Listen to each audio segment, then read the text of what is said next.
Hello everyone, এটা ছিল গতকালকের ব্লগ। গতকাল আমি আর মা একটুখানি বেরিয়েছিলাম সন্ধেবেলা। গতকাল তো মনসা পুজো ছিল। দেখো তোমাদেরকে দেখাচ্ছি আমাদের পাড়াটা। আর মা তো বারবার বলেই যাচ্ছে, মনে হচ্ছে যেন দুর্গা পুজো লেগেছে, এত সুন্দর করে সাজিয়েছে। তো আমরা প্রথমে বাড়ি থেকে বেরিয়ে গেলাম মিষ্টির দোকানে। আর নিরামিষের দিন হলেই যেন আমিষ খাবারগুলোর ওপর, কেক পেস্ট্রি এগুলোর ওপর লোভ বেশি লাগে। দেন চলে গেলাম মিষ্টির দোকানে, ওখান থেকেই মিষ্টি নিলাম। মিষ্টি নেওয়ার পরে রাস্তাটা আজকে খুব ভালো লাগছিল। মিষ্টি নেওয়ার পরে গেলাম মাসির বাড়িতে, উষার সাথে একটু গল্প করলাম। মাসি একটু ডেকেছিল প্রসাদ খাওয়ার জন্য। আর সারাদিন তো বাসি পান্তা খেয়েছিলাম, তো প্রসাদ খাওয়ার পরে ওখান থেকে আসলাম। ফিরে আমরা বাড়ি আসলাম, কিছু ডকুমেন্টস নিলাম, সেখান থেকে আবার গেলাম ধাবাতে। তো ওখানে যাওয়ার পথে আমরা তো পুরো অবাক, মনসা পুজোর জন্য দেখো কি সুন্দর সাজিয়েছে।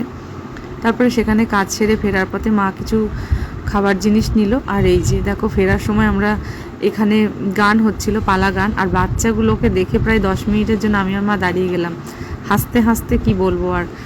তো খুব মজা করছিল ওরা নিজেদের মতন করে। আর আমি আর মাও গল্প করতে করতে বাড়ি চলে আসলাম মহাদেবকে প্রণাম করে।